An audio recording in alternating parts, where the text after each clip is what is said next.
going to finish up the Hermetic dialogues, Hermes to Thoth, and then I'm going to try to get over to the beginning of the Greek Hermes, because we have to catch that up. So we'll begin where we left off last week, and I'm sorry to make it so stiff. It's difficult, I know, to come in off the streets of Los Angeles in 1986 and find someone like me that has 0 to 60 in 2 picoseconds. So I'll try and tone it down a little bit, and then we'll get to Homer. One thing that will be surprising to you, we have an Egyptian soul in the West. The Western world has an Egyptian soul, which is why it's so difficult for us to resolve ourselves in terms of a Judeo-Christian civilization or in terms of a Greco-Roman history, because we actually have an Egyptian soul. And one of the great appeals of Jesus was that he was Egyptian more than he was Jewish.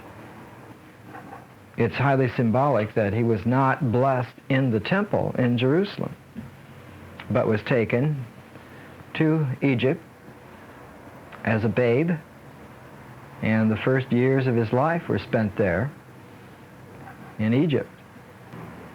So our Egyptian soul is very difficult to come into contact with because we don't have the right perspective.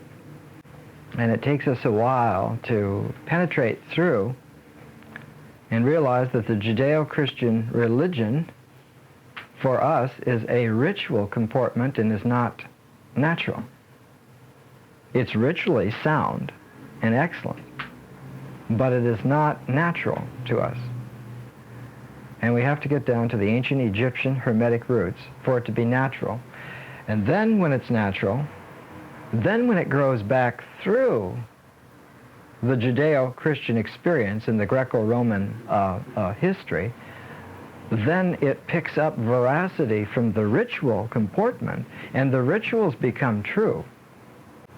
Rather than very good approximations, they become true. And then all of the mythologies ring true for us. So it's a very odd experience. In order to restore people to their health now, in the late 20th century, we have to take them and baptize them back into the ancient Egyptian sagacity and bring them back through, rebirth them back through history, back through all the levels, so that when they reach the 20th century, they reach it whole and are able to withstand the nightmare. Because our time is a thorough nightmare. The only thing that saves us in our time is that we have so many distractions and we don't believe that it's actually happening, that we're actually saved just on those grounds alone. If we had the same moral intensity that our grandparents had in 1986, we would not be able to survive psychologically. So in a way, we are here by grace of our insincerity. So sin a little, and don't feel so bad about it, because when the time for purity comes, you will be more than able to do it, more than able. And a pure time is coming. A very pure time is coming. Everything will be restored. So we're going back now. We're going back to, by way of this volume, this is volume 1 of 4, the Hermetica, edited by Walter Scott, published in 1924, Oxford University Press, and it has as a frontispiece here a photograph of the pavement, the floor, in the cathedral in Siena, Italy. Siena is a Tuscan city, south of Florence. And there, in the pavement of Siena Cathedral, is the great Hermes Trismegistus, who is showing the savants of the Renaissance the emerald tablet and explaining to them, as a good sage should, that the tradition is sound and comes to them whole and will work. And actually, our lecture series here in a place like this is very kosher in terms of the Hermetic tradition. This is a self-selective process of coming here, and there's no guarantee or coercion or lure, actually, on any level. And the fact that we are all here on a regular basis is a great tribute to the capacity for honesty, even in the midst of a nightmare. And of course, the nightmare is worst just before you wake up, just before the dawn. And so times are very bad right now. But dawn comes. What does Shelley say? In the great Prometheus Unbound at the end, the Demigorgon says, to hope till hope creates from its own wreck the thing it contemplates. Love, hope, charity, empire, and victory. Or in the Ode to the West Wind, if winter comes, can spring be far behind? In the cycle and the turn, new things come. And that's the theme of the 13th book in the Corpus Hermeticum. Its theme is rebirth. The Greek word for rebirth is very strange. Polygenesis. Polygenesis. And it's a very strange usage. There is no usage in terms of the Greek other than this polygenesis. Rebirth. It means coming, being generated back again. So the sense in the Greek, which is Platonic, as they say, because it's there in Plato, and of course Plato received a great deal of this from Egypt. Plato and Pythagoras were both initiated in Egypt, and Mr. Hall years ago published in facsimile the Bembine tablet, which is the hieroglyphic tablet that was in the temple in Heliopolis. The priests of On, O-N, in the temple of Heliopolis initiated both Pythagoras and Plato in the very same temple on the very same tablet. And we have that book here in PRS reprint. And maybe next week we'll bring it out. So polygenesis, rebirth. This is a secret discourse from Hermes Trismegistus to his son Thoth concerning rebirth. And as you recall last week, it ends with a great paean, a great sacred hymn, which Hermes utters to the great spirit of the universe, and then his son Thoth, who has understood in the mind by his gnosis, but understood also in his spirit by polygenesis. It's not a question of being born again. It's not a question of you coming back well scrubbed. It's a question of refashioning so that instead of the physical person that was there is an invisible person who is there, regardless of the body. The Hermetic key is that we do not get reborn as we are. That our being as we are becomes ossified, it becomes a shell which we leave behind. And the great precondition for being reborn is to be alienated. One has to be willing to accept alienation, which is very, very difficult. The most poignant aspect of alienation is loneliness. Far worse than death or madness is loneliness. You see, death is tragic and madness horrible, but loneliness is existentially unsustainable, especially loneliness to the point of being completely cut off from everything for all time forever. And being able to accept that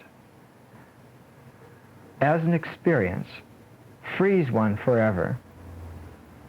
Part of the salvation that comes in the Hermetic tradition is being able to penetrate through, for one then understands that that condition could only happen in an illusion, because there is no such thing as an alienation from everything forever. That the cosmos is a whole, and that we are indelible in that cosmos. And that what is indelible and the unity of the cosmos is largely invisible.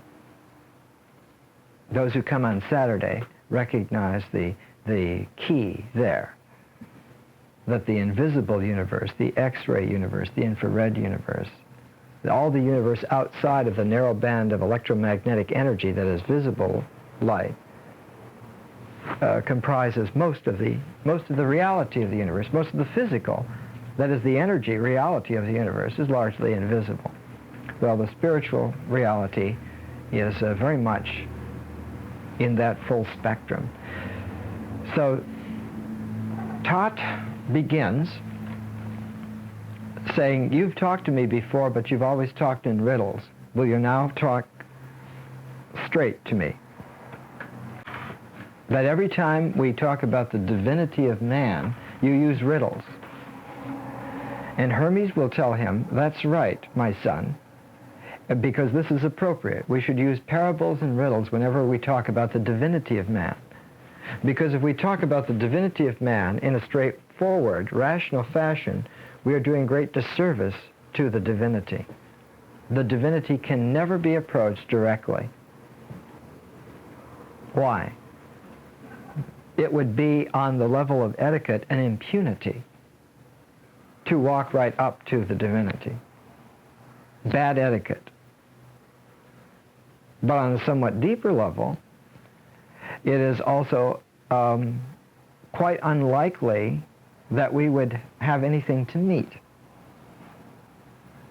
And thus in our desire for making something happen, we would project out something to meet and only encourage in ourselves this projecting capacity, this transference capacity. And indeed, that happens almost all the time. But on the most profound level, it is impossible to do. For the divinity is not objectively in front of us, but permeates the entire context in which we occur. And therefore, to think that we could meet the divinity directly on the most profound level is a complete misunderstanding of our nature and of the nature of the divine.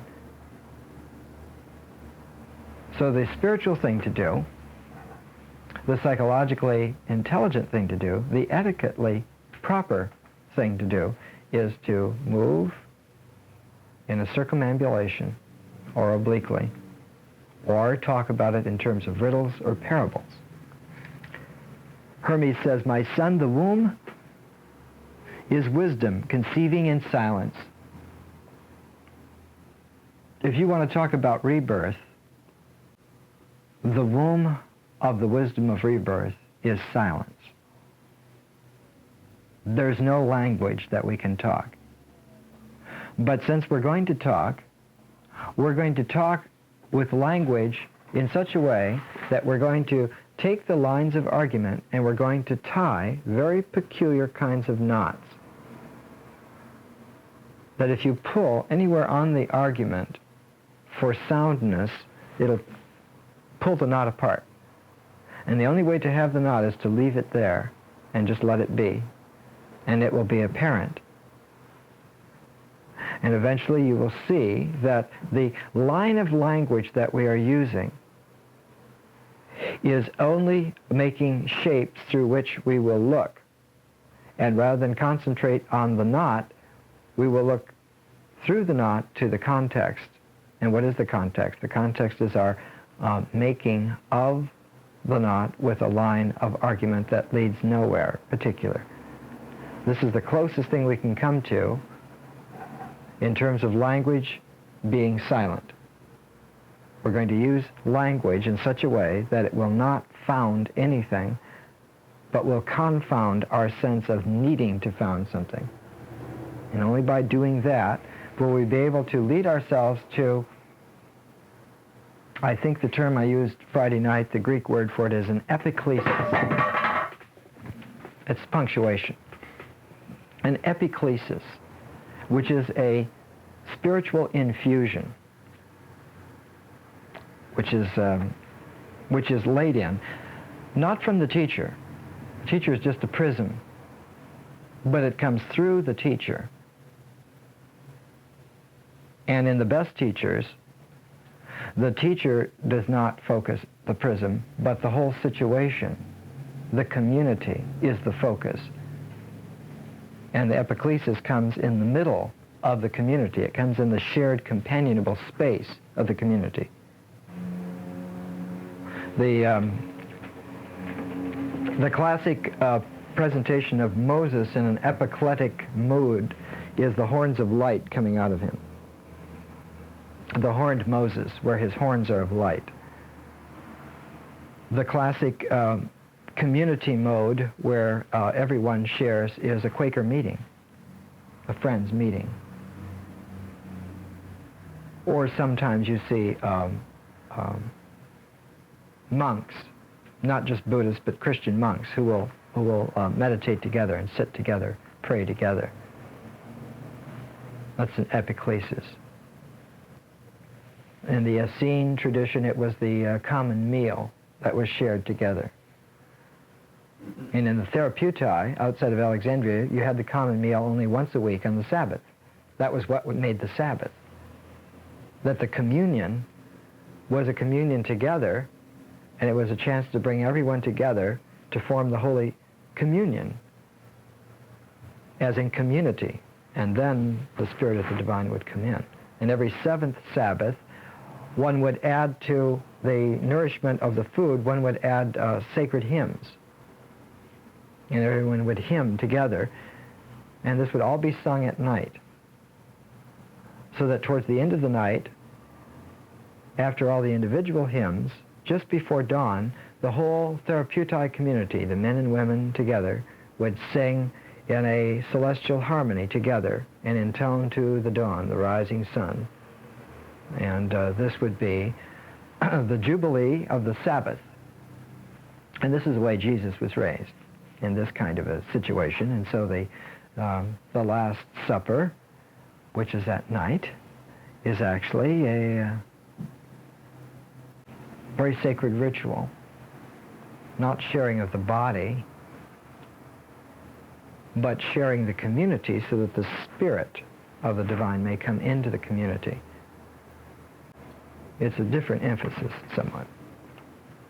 You can see that we're needing purification in our time a great deal. So Hermes says, "My son, the womb is wisdom, conceiving in silence, and the seed is the true good."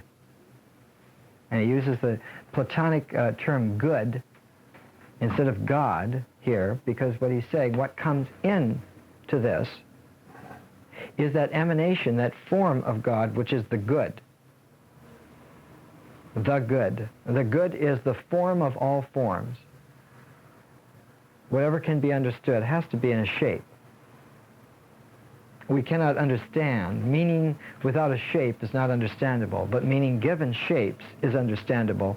And the archetype shape of shape is the good. What is the best? The best is that one can know that one knows. That's the archetype of understanding, the good. So the divine in that form. And the seed that goes into the womb of silence is the good. Thoth says, "And who is it, Father, that begets? I am wholly at a loss." Why is he? Because he's still thinking metaphorically. He's still thinking in sexual terms. He's still thinking that you're talking about a womb that's in a woman, and it's a seed that comes from impregnation.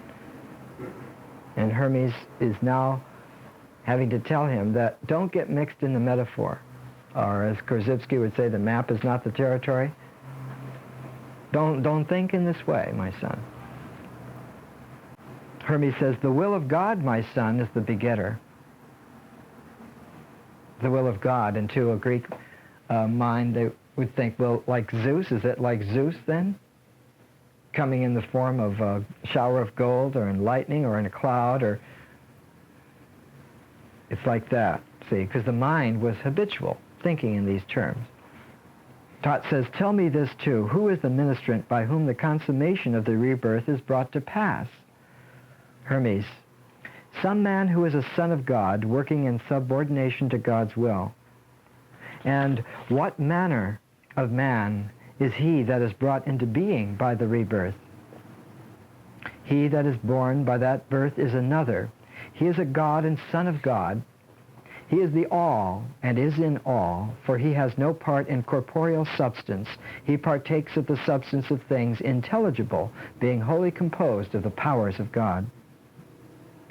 Your words are riddles, Father. You do not speak to me as a father to his son. This sort of thing cannot be taught, my son, but God, when he so wills, recalls it to our memory. Recalls it to our memory. Now, in Greek, the term for memory is Mnemosyne. Mnemosyne is the mother of Muses. How many Muses are there? There are 9 Muses. 9 Muses. I have to digress here for a second. And we're going to get into this, and this is appropriate to what we get out of Homer. We're talking mysteries here, and we don't know it. We're talking profound, deep mysteries. We're being told something which is so startling and revelatory, but we don't have any way to hear it, to understand it. So we have to weave a little bit of fabric here. One thing that Hermes invents is the lyre, the 7-stringed lyre. The 7-string lyre that Hermes will invent in the Homeric hymn, the sounding board of it is a tortoise shell. And the strings of the lyre are strung between 2 horns. 2 horns of a bull. The horns of a bull are fastened to a tortoise shell, and then 7 lyre strings are strung between the horns of the bull. So a plectrum is used then to pluck those 7 strings. That lyre will be given from Hermes to Apollo. And Apollo then will become the god of music, as well as the god of medicine and the god of prophecy. He will become the god of music with the 7-string lyre. The 7 strings are the hebdomad, like the 7 planets. It's destiny.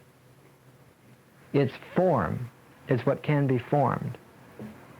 The instrument upon which a song is played is a 7-stringed lyre.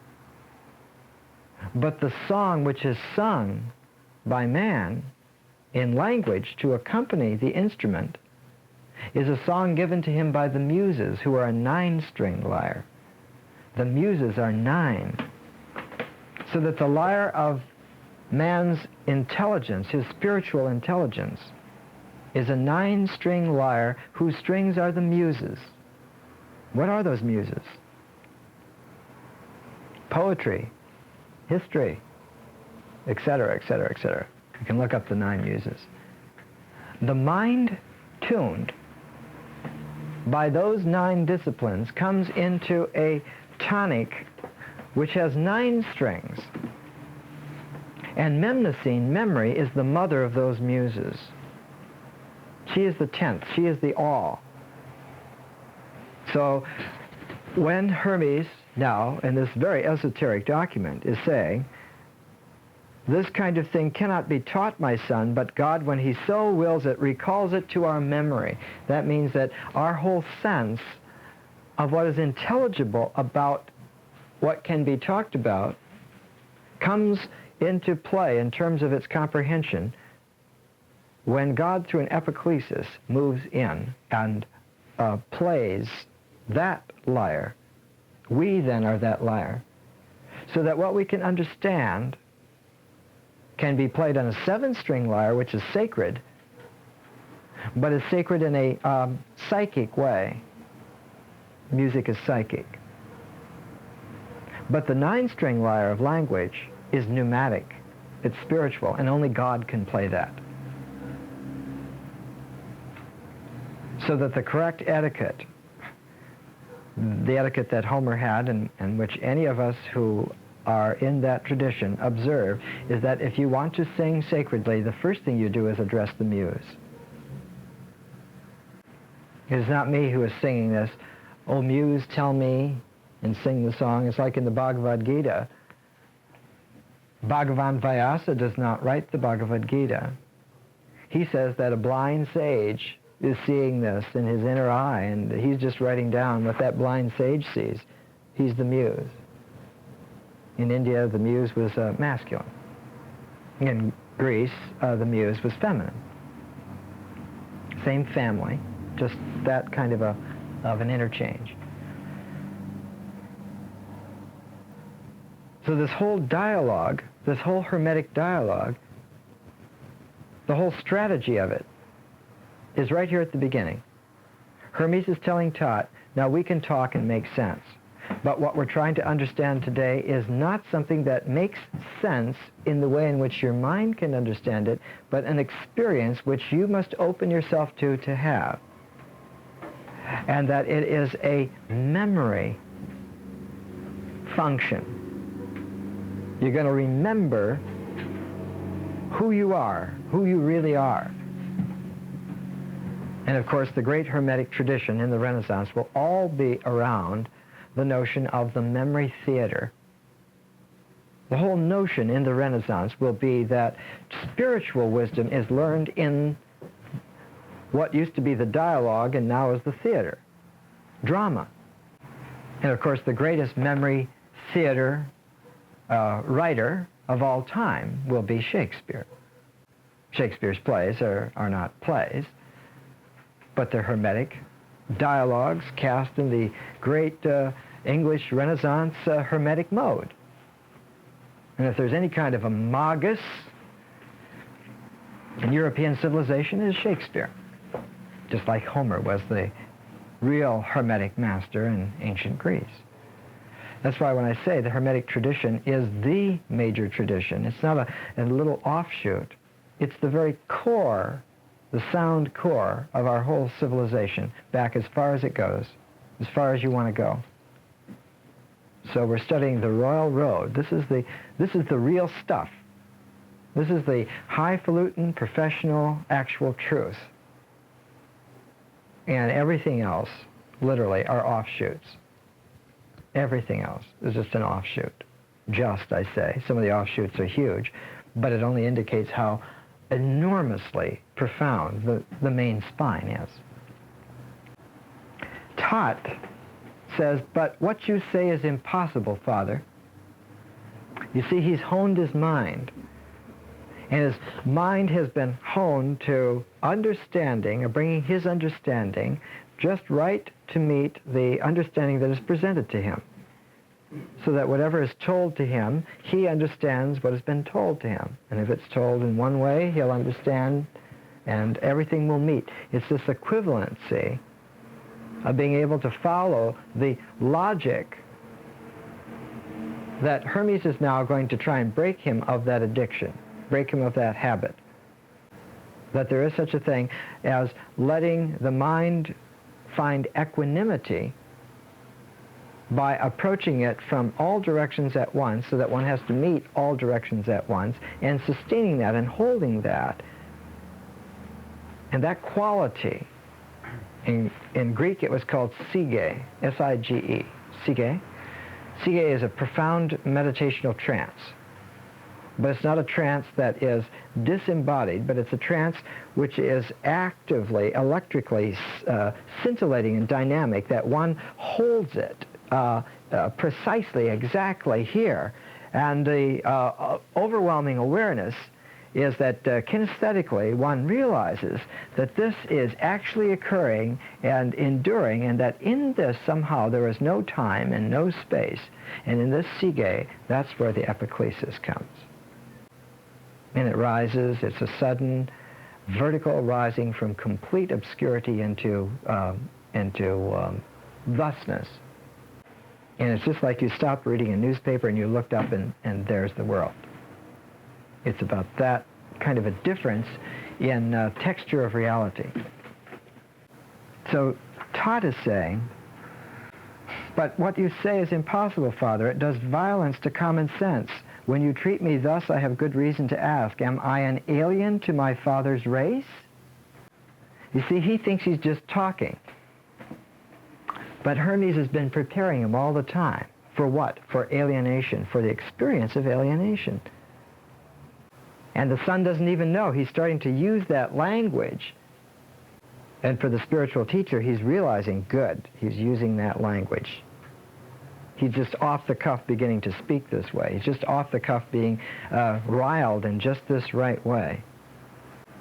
So the function at that point of a spiritual teacher, as opposed to a psychic con man, is not to assuage the student and say, well, it's okay, it's all right, but to turn the heat up and say, you think you're alienated now? Wait till I tell you what's next. So the whole procedure here, the whole correct procedure, is to force the issue. Why to force the issue? Not to force the issue through violence or through the forcing the issue of overloading so much in any one direction, but to force it by bringing it up so that it's confronted on every possible level, so that the student has to fend on almost every possible level, and in doing so comes into a state of equanimity, almost just backs into it, doesn't realize until it's happening, until they're actually walking on this tightrope. And in this experience, then they're prepared, purified, all the P's presented. Then polygenesis can happen. Then rebirth can happen. Because in the rebirth that happens is that it occurs to one, it's like one fills up the neurological body, fills right up to the pate of the head, and one occurs above that. It's as if one drank the anxiety of electrical energy and it filled right up to the pate of the head, and it stops there and you don't. Which is why very often the Hermetic symbol would be an infinity sign over the head. In the tarot deck, the magician card has the infinity sign over his head, and his female counterpart, strength, has the infinity sign over her head. This is the man and the woman in the tarot cosmology who are reborn. Polygenesis. They're spiritual beings now. They're not physical beings at all. The body can be or cannot be. It's just an expressive convenience then. It's like a shorthand cursive way of presenting the spirit in a realm, but it's not necessary. Am I an alien to my father's race? Hermes says, what can I say, my son? This thing cannot be taught. It is not possible for you to see it with your organs of sight, which are fashioned out of material elements. I can tell you nothing but this. I see that by God's mercy, there has come to be in me a form which is not fashioned out of matter, and I have passed forth out of myself and entered into an immortal. Now they use the term body here, but it's misleading. It's not immortal body.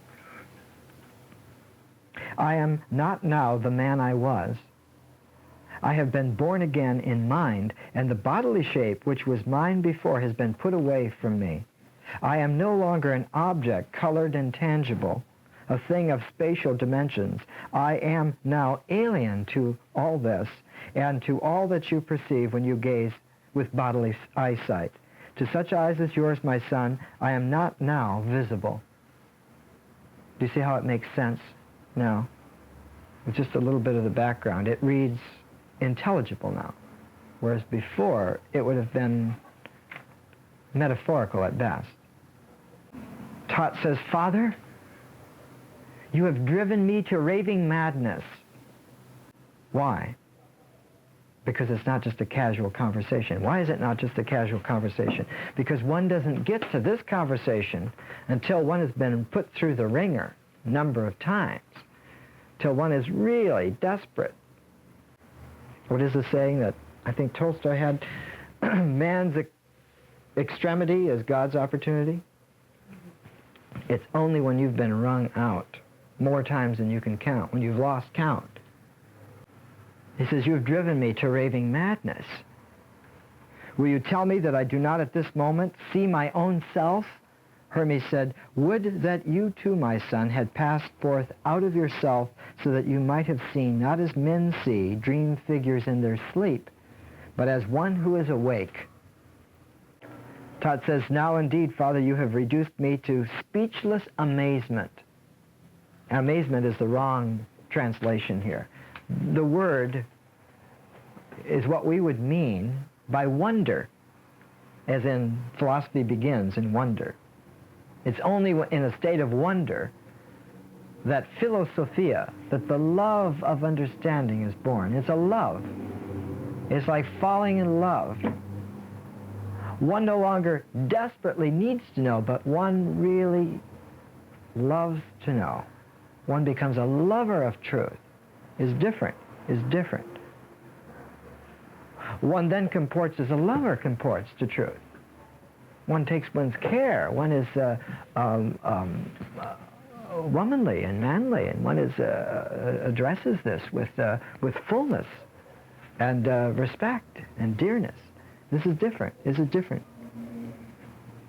But Thoth yet does not know. He says, why, I see you, Father, with your stature unchanged and your features just the same as ever. And Hermes says, even in this you are mistaken. The mortal form changes day by day. It is altered by lapse of time, becomes larger and smaller, for it is an illusion. If you had a camera that would focus on a person for 50 years, and you could condense that within 1 minute, you would see the person bloom and wilt. Everyone would bloom and wilt. That cannot be real. Or rather, yes, that's real for that, but that can't be it. Are we grapes going to be turned into raisins that just dry out? That doesn't make sense. Why doesn't it make sense? It doesn't even feel right. It doesn't feel right on the level of unacceptability. This is the whole courage you see in the book of Job. It's unacceptable. One says no. If that's the case, then it is rejected. You see. And that level of profundity. Thoth says, well, what then is real, thrice greatest one? Already he's shifted. Already in the dialogue he's shifted. He's no longer talking to Hermes. At this point he realizes he's talking to the thrice greatest. He's talking to Trismegistus. The teacher has changed. The teacher is still a companion, but the teacher has now left that realm where they were there, and something else is occurring. Something else. They're no longer ordinary. Hermes says, that which is not sullied by matter, my son, nor limited by boundaries, that which has no color and no shape, that which is without integument and is luminous, that which is apprehended by itself alone, that which is changeless and unalterable, that which is good.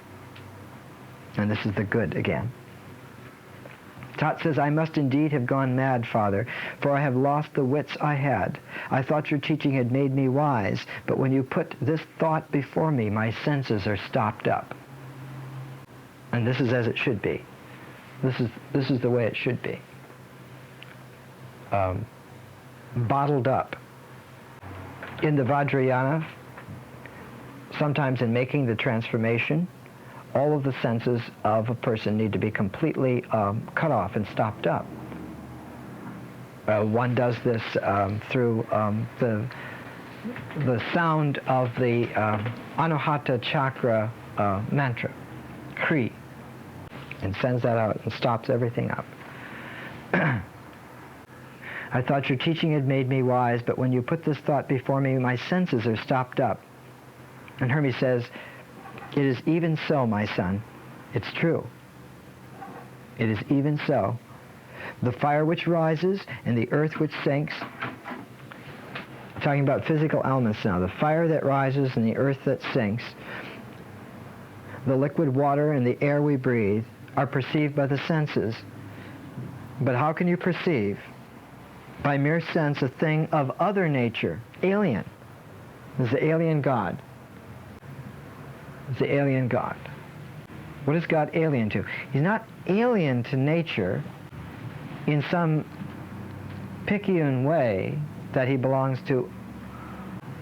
It's that the elements that make up physicality have a different quintessence from their functions. And that the fifth element, the quintessential, the Hermetic element, is the transformational silence. How can you perceive that which is incomposite and indissoluble, a thing which can be apprehended only by divine power and demands one who has power to apprehend the incorporeal? Is it then beyond my power, Father? Heaven forbid, my son. Draw it into you, and it will come. Will it, and it comes to be. Stop the working of your bodily senses, and then deity will be born in you. But if you would be born again, you must cleanse yourself from the irrational torments of matter. What, Father, have I torturers within me? Yes, my son, and not a few. They are terrible, and they are many. I do not know them, Father. This very ignorance, my son, is one of the torments.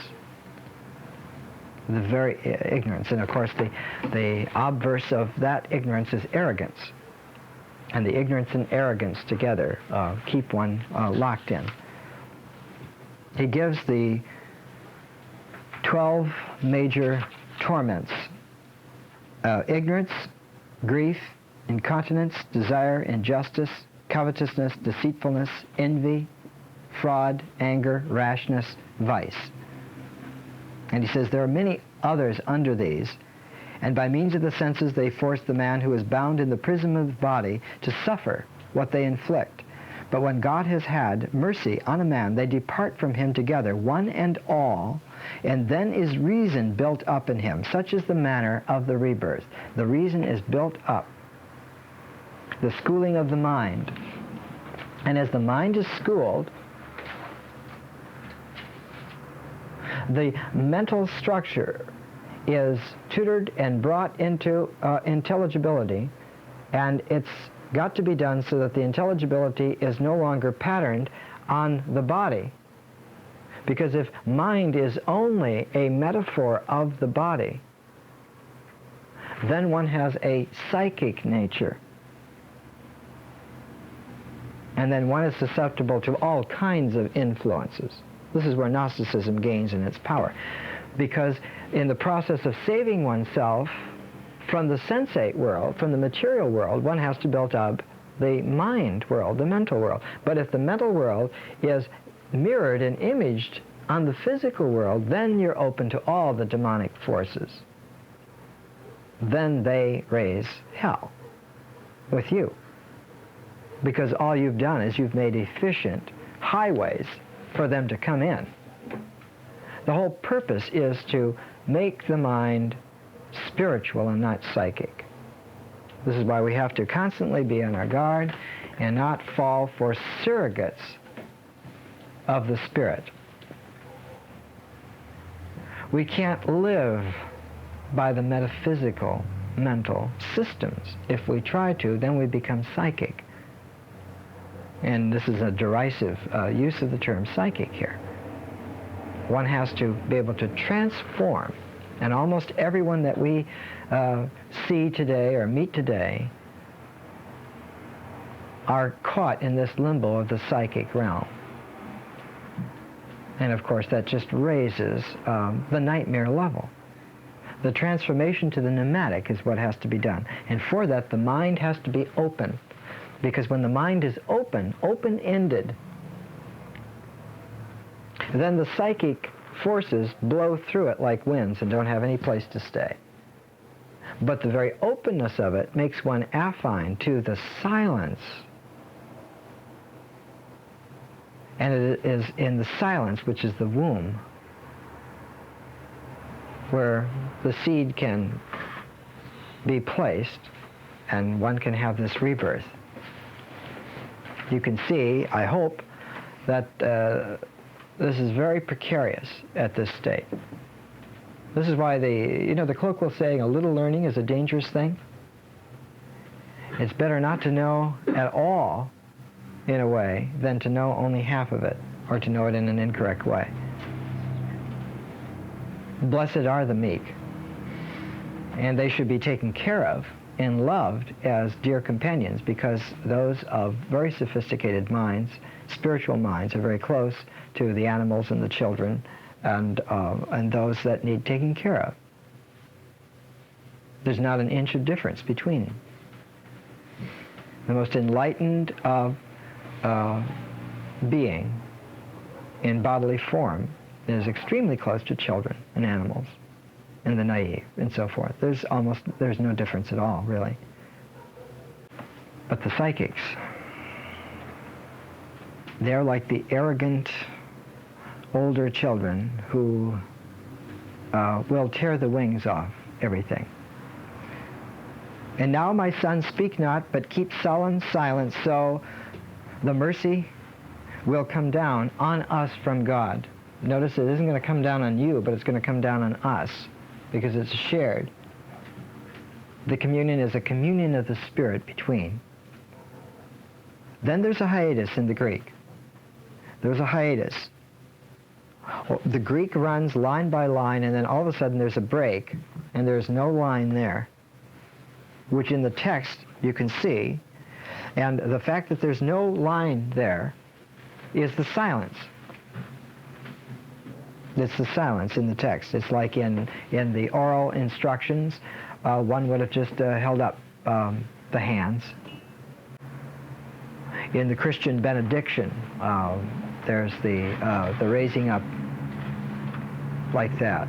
The benediction is always really the silent presentation. Rejoice now, my son, is a totally different. Rejoice now, my son, you are being cleansed by the powers of God, for they have come to build up in you the body of reason. They translate it as reason here. The Greek word is logos. Logos. The body of logos, the body of the word, you see. What is the word that only silence can present? See, that's the mystery. The knowledge of God has come to us. The gnosis of God has come to us, and at its coming, ignorance has been driven out. Why? Because the ignorance was sort of like a bubble, and as the bubble collapses, the bowl of communion occurs. It's the most esoteric chalice in the world. That when the bubble of arrogance collapses, as it collapses, it makes the chalice. It makes the communion cup. It makes the communion space.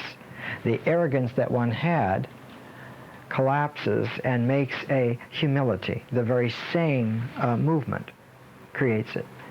And it's in that humility that the presence of the divine can be experienced. Truth has come to us, and on it has followed the good with life and light. Notice how close to St. John, because St. John is one of the originators.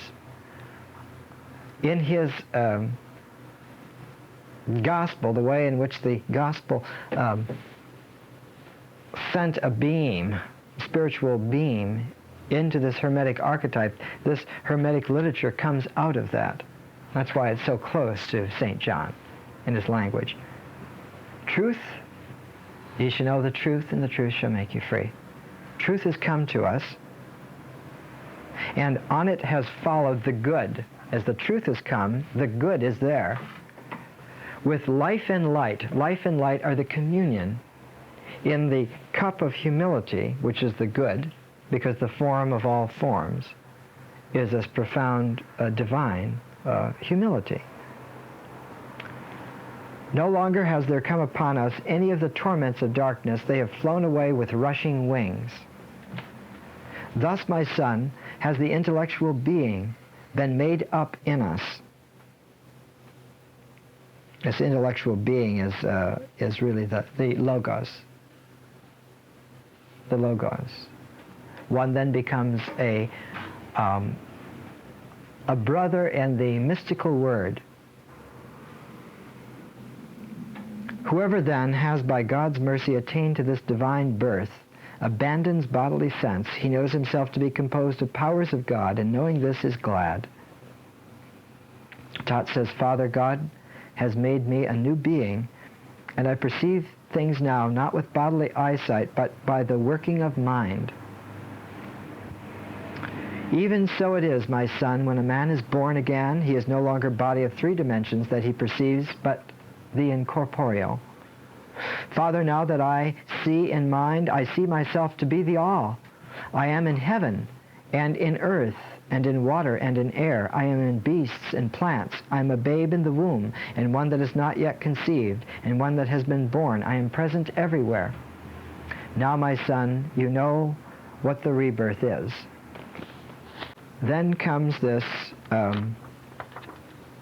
hymn from the rebirth, and this is the hymn that Hermes teaches to his son. Be still then, my son, and listen to the hymn of praise, which is appropriate to the rebirth. I had not meant to make it known to you so readily. Let every recess of the universe be flung open to me. See this openness, because now everything is going to be a sounding board for the real. The Spirit, the Holy Spirit of the divine will now rush into all the recesses of the universe. So the whole universe will be an organism that will sound in the harmony of this profound silence. Let all nature receive the sound of my hymn. The sound of his hymn, the sound of the words, is now going to be a form which opens itself up to receive the formless presence of the divine. This is the great Hermetic transformation. Nowhere in the Hermetic tradition are we encouraged to have sacrifices which are sacramental. Don't go through those sacrifices. Don't make those sacraments out there. That the only sacrament that's effective is the life lived in the way where we become open ourselves. This is why the great Rosicrucian doctrine will be, the term in Latin was mente videbor. The life lived is the doctrine received. Let all nature then receive the sound of my hymn. And what does the hymn say? Be opened, O earth. Be opened, ye trees. Wave not your boughs. I am about to sing the praise of him who is both the all and the one, the Alpha and the Omega, the all and the one. Be ye opened, you heavens. Man now is talking, he's commanding in the name of the divine, which he can do. Big magic. Be opened, ye heavens, and ye winds be still. Let the immortal sphere of heaven receive my utterance, for I am about to sing the praise of him who created all things, and who fixed the earth and hung heaven above, who made the sweet water flow from ocean into the lands wherein men dwell, that it might serve for the sustenance of all mankind. And it should be all living creatures, not just mankind, but all living creatures. In Buddhism, the term is all sentient creatures, which goes even further, which is better. And gave command that fire should come forth and should be used by gods and men in all their works. Let us all with one accord give praise to him who is seated high upon the heavens, creator of all that is. It is he that is the eye of the mind. May he accept the praises sung by my powers. Ye powers that are within me, praise ye the one and the all. Sing ye in accord with my will, all ye powers that are within me. O holy gnosis, by thee am I illumined. Through thee do I sing praise to incorporeal light. I rejoice, a joy in mind. Rejoice thus all ye powers in me, so that man's mind has now been opened and becomes this open chalice.